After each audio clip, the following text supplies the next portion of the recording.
Hey Lakers fans. Tonight I'm putting one simple question on the table and I'm not answering it in the first breath. What happens to our entire identity if the fastest downhill engine in the league becomes available at a price we can actually structure? I'm going to walk you through why the guard market just cracked, how our timeline intersects with it, where the cap rails make things hard but not impossible, the basketball blueprint that would change our half-court from heavy to violent, and the culture checklist that decides if this is championship gasoline or locker room kerosene. Stick with me because I'm not selling a fantasy. This is about reading the room, reading the rules, and reading the floor, and the punchline only lands when all three line up. Quick brief before I open the file. There's fresh friction between a star and his team that turned a normal early-season gripe into a real organizational moment. His salary number for this season sits in that top-tier range that usually locks out half the league. The new apron era narrowed trade mechanics, but not to zero. There are two plausible pathways that keep our core intact if we're disciplined. And the on-court fit would let LeBron manage strain while AD lives in his best diet of catches. Paint, lobs, and free throws, without asking either to carry 40 minutes of initiation. Now breathe with me and start where the game is actually played. Our half-court wears down when we're living possession after possession in static reads. When defenses load to LeBron's dribble and stack bodies at AD's chest. When our pace is reactive instead of imposed. What do we consistently lack in those stretches? True, repeatable rim pressure that doesn't require perfect spacing. A guard who bends shape with a first step and forces a tag before the action even finishes. That's not a luxury in the West, that's survival. Because in a conference where the best teams weaponize speed and length, you either get 2 feet in the paint or you go home. Now widen the frame. Across the league, a star guard just crossed a line with his coaching group. Emotions spilled into the camera lights. The organization responded with a 1-game suspension for conduct. And for the first time in a long time, rival front offices stopped whispering and started modeling. What if the door is cracked? What if the number is big but the leverage changed? Inside that crack lives the only reason we're talking tonight. Before I make the reveal, let me lay out the rules because rules are the real boss in this era.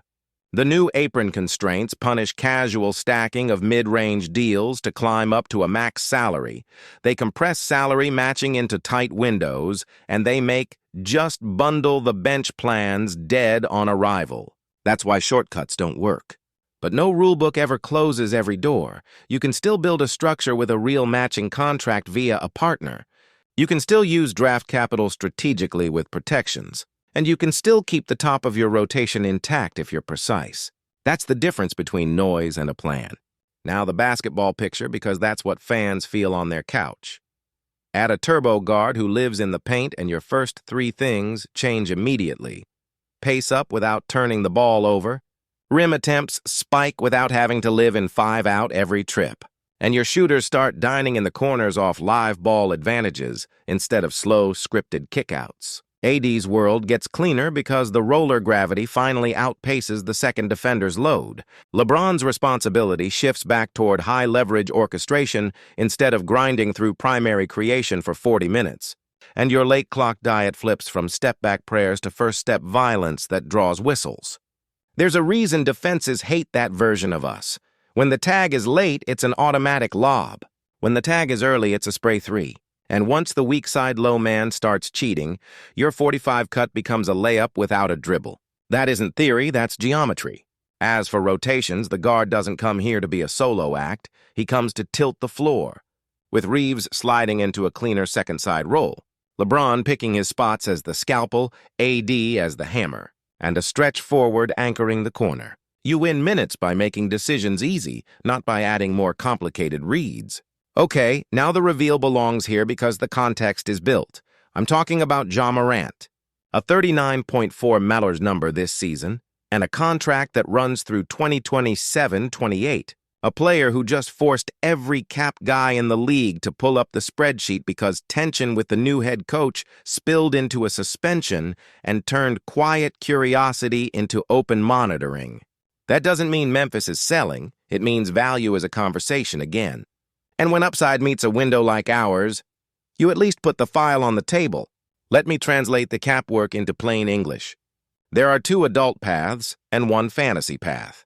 The fantasy path is aggregate a bunch of medium deals and climb to a max. That's not how the apron era works. Erase it. Path A is clean but fragile. You find a single outgoing contract in the right neighborhood and match within the tighter rules, which protects your depth, but risks touching a tentpole salary. Non-starter unless there's a different star coming back, which there isn't. Path B is where real conversations live. A three-team structure with a middle partner holding the large matching money. Memphis receiving that contract plus future value. We send the partner players and picks. And we protect ourselves with strict draft language. That's workable because it treats the problem as two trades at once. One value transfer to Memphis, one salary matching exchange with the partner. Will it be cheap? No. Should it be reckless? Also no. The draft capital is the entire debate. You front-load protections, you lean into pick swaps instead of multiple unprotected firsts, and you tie parts of the consideration to availability thresholds. So volatility is priced into the deal. That's not predatory, that's responsible risk. Now, and I want to be fair here, the cons are real. Shooting variance is baked in, because Ja's three-ball has never scared elite defenses, and this season's early percentage won't change a scouting report. The counter is to build the offense to his strengths. Empty corner 1-5 pick and roll, slot shooters who are catch-and-shoot reliable, and a commitment to north-south basketball that rides free throws and rim attempts. It's not glamorous, it's sustainable. Turnovers are the second worry with a high-touch pace guard, but you minimize them by keeping the reads simple. Hand back to slip, short roll decisions to AD at 8 feet, and 45 cuts baked into the timing so outlets are predetermined. The third worry is defense. Morant isn't coming here as a stopper. He's coming to win possessions on offense, which means you protect him with structure, peel switches, top lock help from the wing, and a backline that talks. We already have the backline. The question is effort and discipline nightly. And then the fourth worry isn't on the whiteboard, it's on the calendar. Availability. You only do this if you believe the maturity curve is rising, because the only thing worse than not swinging is swinging without guardrails. What are the guardrails? Clear conduct expectations on day one, internal accountability from the captains, and a basketball diet that rewards defense. First effort with easy offense the other way. The human piece matters, and it's honest to say that out loud. Now, fit with our two pillars. With AD, this is a marriage of talent and geometry. Ja's first step forces a nail defender to choose between tagging the roller or living with a layup. When AD screens flat and flips the angle late, the big has to either drop too deep or meet at the level and get split. Both are bad choices. With LeBron, it's a relief valve and a weapon. He can spend more of the game as the surgeon while the motor guard does the running, then flip it in high-leverage moments where LeBron's brain and Jay's burst stretch a defense in two directions. Closing time becomes a mismatch hunt that doesn't require ISO ball to carry every possession. All of that sounds great, so where can it fail? If the jumper is a no-show in a long series and teams can sit below and still contest the rim, if Ja's availability slips and our continuity cracks, or if the culture fit never settles. That's why your price has to reflect ceiling and volatility. What does Memphis want? They will not present themselves as sellers. No franchise waves a white flag on a foundational player without exhausting internal options. They will say, "We move forward," and they might mean it. But once tension becomes public and a short suspension hits, other teams are allowed to test the edges because that's their job.